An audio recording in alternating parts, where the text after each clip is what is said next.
আজকের যে মঞ্চের ৩২তম প্রতিষ্ঠা বার্ষিকী উপলক্ষে আলোচনা সভায় উপস্থিত আছেন অধ্যক্ষের আয়োজিত সভার সম্মানিত সভাপতি, প্রধান অতিথি, বিশেষ অতিথি ও ঢাকা মহানগর উত্তর দক্ষিণ ও সারা বাংলাদেশের যে মঞ্চের বিভিন্ন পর্যায়ের নেতৃবৃন্দ ভাই ও বোনেরা, মুসলমান ভাইদের কাছে আমার সালাম, হিন্দু ভাইদের কাছে আমার আদাব, অন্যান্য জাতির প্রতি আমার আন্তরিক ধন্যবাদ।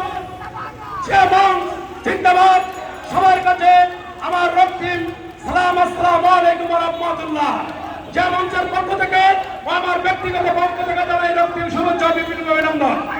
ঢাকা মহানগর উত্তর যে মঞ্চের আহ্বায়ক রেজাউল করিম, ঢাকা মহানগর উত্তর যে মঞ্চের সদস্য সচিব ফাহিম, যুগ্ম আহ্বায়ক উজ্জ্বল এবং ইমরান, জহুরুল ইসলাম রিপন এবং জাহিদুল ইসলাম এবং আব্দুল হালিম, রতন মোল্লা ইমরানের নেতৃত্বে ঢাকা মহানগর উত্তর যেমন শক্তিশালী একটি সংগঠন।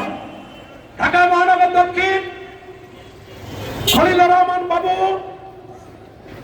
আহ্বায়ক মুনসির আহমেদ ভূঁইয়া, সদস্য সচিব নাসির আহমেদ সিনিয়র যুগ্ম আহ্বায়ক এবং সালাউদ্দিন, যুগ্ম আহ্বায়ক ফাহিম, আজিম এবং আহ্বায়ক নজরুলের নেতৃত্বে ঢাকা মহানগর দক্ষিণ সুসংগঠিত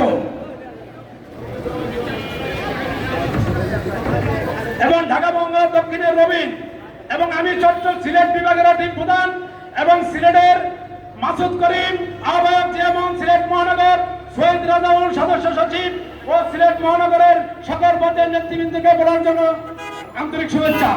প্রিয় নেতৃবৃন্দ, আজকে আওয়ামী দালান সরকার 17 বছর আন্দোলন সংগ্রামে আমাদেরকে এবং অন্যায়ভাবে এবং আওয়ামী লীগ, ছাত্রলীগ, যুবলীগ, স্বেচ্ছাসেবক লীগ অনেক নির্যাতন করেছেন।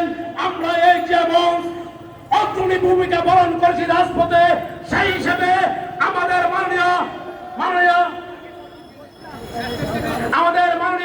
আজকের প্রধান অতিথিকে বলতে চাই, আপনার মাধ্যমে আমরা যে মঞ্চকে একটি অঙ্গ সংগঠন হিসেবে দেখতে চাই এবং যে মঞ্চে কোনো চাঁদাবাজ নাই, কোনো সন্ত্রাস নাই, কোনো দুর্নীতিবাজ নাই, যে মঞ্চ একটি সুসংগঠিত প্রতিষ্ঠান। আজকের যে মঞ্চ সারা বাংলাদেশে একটি মডেল সংগঠন। আজকে আমি একটি কথা বলতে চাই, আমার প্রিয় নেতা এবং চট্টগ্রামের বীর সিংহপুর সালাউদ্দিন কাদের চৌধুরীকে নির্মমভাবে শেখ হাসিনা যুদ্ধ ভরে হত্যা করেছেন।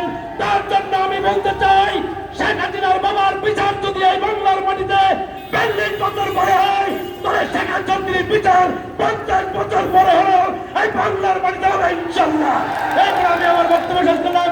খুদাহাফেজ। বাংলাদেশ জিন্দাবাদ, দেশনেত্রী বেগম খালেদা জিন্দাবাদ, তারুণ্য রংকা জনাব তারেক রহমান জিন্দাবাদ। আসসালামু আলাইকুম।